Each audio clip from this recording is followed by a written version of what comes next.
ഇല്ല, മന്ത്രിമാർ പറഞ്ഞു അത് തെറ്റാണ് ആ വാർത്ത. ഞാൻ ചോദിക്കുന്നത്, അവിടെ ഉണ്ടായിരുന്ന മാധ്യമ പ്രവർത്തകർ നിങ്ങൾ ആരും ഓടില്ലല്ലോ, ഞാൻ പോയല്ല.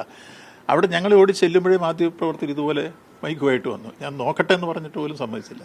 അത് കഴിഞ്ഞിട്ട് അവിടെ നിന്നിരുന്ന ഡോക്ടർമാരോടും ഫയർഫോഴ്സിനോടും ചോദിച്ചു എന്താ സംഭവം എന്ന് നിൽക്കുമ്പോൾ അവർ പറയുന്നു, ഇപ്പോൾ ഇടിഞ്ഞു വീണിട്ട് ഇതിന് സംഭവം ഉണ്ടായി, ഞങ്ങൾ 2 പേരെ എടുത്തിട്ടുണ്ട്, അവരെ കാഷ്വാലിറ്റിയിലേക്ക് കൊണ്ടുപോയി, മറ്റു കുഴപ്പങ്ങളില്ല എന്നവർ പറഞ്ഞിരുന്നു. ആ പറഞ്ഞത് കേട്ട് ആ സംഭവം പറയുകയും മറ്റുള്ളത് പരിശോധിക്കാൻ പറയുക, അതല്ലേ ഞങ്ങളുടെ മുമ്പിലുള്ള വഴി.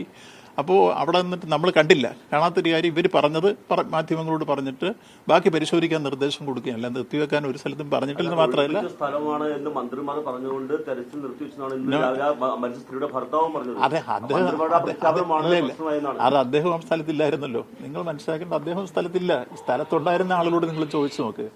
മന്ത്രിമാരാണ് ഞങ്ങളാണ് പറഞ്ഞത് ഈ കാര്യത്തിൽ JCB കൊണ്ടുവന്ന് മാറ്റാൻ പറഞ്ഞു. ഞാനാണ് നിങ്ങൾ ആർക്കെങ്കിലും ഇപ്പം തന്നെ ഇവിടെ നിന്ന് വിളിച്ച് ചോദിക്കാം, ഫയർഫോഴ്സ് ഓഫീസറെ വിളിക്കുക, ഞാൻ എന്താ പറയുക.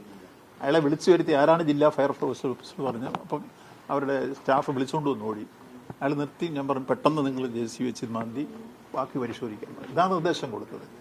അപ്പോൾ വസ്തുതാപരമായ കാര്യം ഇതാണെങ്കിൽ അതിനെ വളച്ചൊടിച്ചാണ് നിർത്തിവെക്കാൻ പറയുക. അങ്ങനെ നിർത്തിവെക്കാൻ ആരും ഇത് തെറ്റായി വ്യാഖ്യാനിച്ച് രാഷ്ട്രീയ ദുരുദ്ദേശത്തോടു കൂടി ഈ പുരയ്ക്ക് തീ പിടിക്കുമ്പോൾ വാഴ വെട്ടുന്നു പറയുന്നത് കേട്ടിട്ട്, അതാണ് യഥാർത്ഥത്തിൽ അവിടെ ചില ആളുകൾ ചെയ്തത്.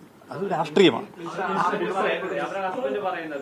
അവര് നിരന്തരം പലതവണ പറഞ്ഞു ഇങ്ങനെ ഉണ്ട് എന്ന് പറഞ്ഞു, ആള് കിടക്കുന്നുണ്ട്, പക്ഷെ ആ സമയത്തൊന്നും തെരച്ചിലിന് വേണ്ടി ഇല്ല. സുഹൃത്തെ, നിങ്ങൾ അവിടെ ഇല്ലല്ലോ.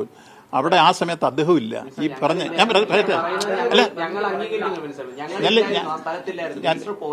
ഞാൻ പോയ അതെ, ഞാൻ സംസാരിച്ച് ആ കുട്ടി ആ മരിച്ച സ്ത്രീയുടെ മകളടക്കം പറയുന്നത് അമ്മയെ കാണാനില്ല എന്ന് പറഞ്ഞു മണിക്കൂറുകൾക്ക് ശേഷമാണ് അത്തരത്തിലൊരു തിരച്ചിൽ നടത്തുന്നതിലേക്ക് വേണ്ടി അവിടെ ഉണ്ടായിരുന്ന സംവിധാനം മുഴുവൻ ചലിച്ചതെന്നാണ് പറയുന്നത്. അല്ലല്ല, ആ സംവിധാനം സാധിച്ചു എന്ന് പറയുന്നത് കൊണ്ടാണ് ഹിറ്റാച്ചി വെട്ടിപ്പൊളിച്ച് കെട്ടിടം പൊളിച്ച് അതിനകത്ത് കയറ്റിക്കൊണ്ടുവന്നത്. അല്ലെ, അങ്ങനെ വരുമോ? അവിടെ നിങ്ങൾ മനസ്സിലാക്കേണ്ടത്, പെട്ടെന്നൊരു ഉന്നതത്തിനകത്ത് കയറി വരാൻ കഴിയുന്നില്ല.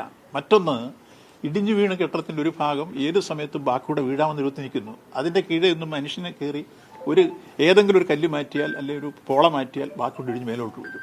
അപ്പോൾ യന്ത്രം കൊണ്ട് മാത്രമേ അത് ചെയ്യാൻ കഴിയൂ എന്ന സാഹചര്യം നിലനിൽക്കുമ്പോൾ ഫയർഫോഴ്സും പോലീസും എല്ലാം അവിടെ ഉണ്ട്. നമ്മൾ ആരും പറയാതെ ഈ കാര്യം ചെയ്യുന്നവരാണ് ഈ 2 കൂട്ടരും. എത്രയോ വലിയ രൂപത്തിലുള്ള സുദീർഘമായ സേവനം ചെയ്യുന്നവരാണ് കേരളത്തിലെ ഫയർഫോഴ്സും പോലീസും.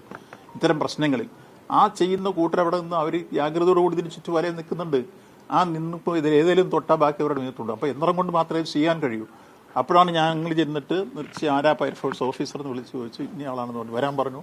അയാളെ നിർത്തിക്കൊണ്ടുവന്ന് നിങ്ങൾ പെട്ടെന്ന് ഹിറ്റാച്ചി അല്ലെങ്കിൽ JCB കൊണ്ടുവന്ന് മാറ്റി അടിക്കൂടെ പരിശോധിക്കാൻ പറഞ്ഞു. ചെയ്യാം സാറെന്ന് പറഞ്ഞിട്ട് അവർ അതിനുവേണ്ടി നിർദ്ദേശം കൊടുത്ത് നേരത്തെ പറഞ്ഞു വിട്ടിട്ടുണ്ട്, കാണുന്നില്ല, ഞങ്ങൾ പോകാമെന്ന് പറഞ്ഞിട്ട് അവർ ആ കാര്യത്തിൽ ഭംഗിയായിട്ട് ആക്ട് ചെയ്തു. അങ്ങനെയാണ് ഈ ഹിറ്റാച്ചി വന്നത്. അത് കയറ്റിക്കൊണ്ട് വരാനൊരു മാർഗം വേണ്ടേ?